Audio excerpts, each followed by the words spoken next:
বন্ধুরা, good afternoon. এই তো ভর দুপুরে বেরিয়ে যাচ্ছি। আজকে মনে করছি মাথা চুল আর রাখবোই না, কেটেই ফেলে দেবো বললে যেই মনে করেছি সেই চলে এলাম পার্লারে। ভর দুপুরে এসে দেখি আগে পুরো চুলটা ওয়াশ করলো, করার পরে কাটার পরে এত পাকা চুল হয়ে গেছে ছোট ছোট, তো চুলটা কালার করলাম। ফাইনাল লুক এই যে আমার। হ্যালো বন্ধুরা, এই তো রেডি হয়ে গেছি শাড়ি পরে, আর এখন যাচ্ছি তোমার বালুঘাটে আমার একটা জায়ের গৃহপ্রবেশে। বালুঘাটে এসে সবার প্রথমে চলে এলাম বিশালে শুনছি খুব অফার শুনে তো চলে এলাম। তেমন কিছুই অফার নেই, সব কিছুই মানে বলতেই যাওয়া হয়। তাও এই অফারের বলতে আমার ইচ্ছা নিল দুটো শুধু টপ নিয়েছে আর চলে এলাম। আমরা এই ননদের বাড়িতে যত গল্প থাকে আমাদের চাইতে কিন্তু আমাদের মেয়েদের আরও বেশি গল্প থাকে, বোনেরা হলে যা হয়। তো এই যে যাচ্ছি এখন গৃহপ্রবেশের বাড়িতে, এই যে আমার জায়ের বাড়ি। এটা কিন্তু আমার পিস্তত যা হবে।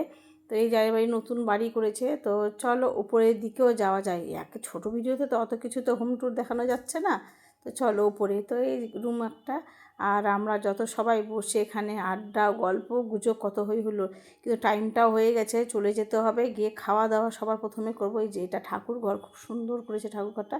তো চলে এলাম খাওয়া দাওয়া করার জন্য। এখানে প্রথম ব্যাচ কিন্তু আমরাই খেয়ে দে, কারণ 9টার সময় লাস্ট বাস রয়েছে, তার জন্য 9টার সময় বেরিয়ে পড়বো। টাটা।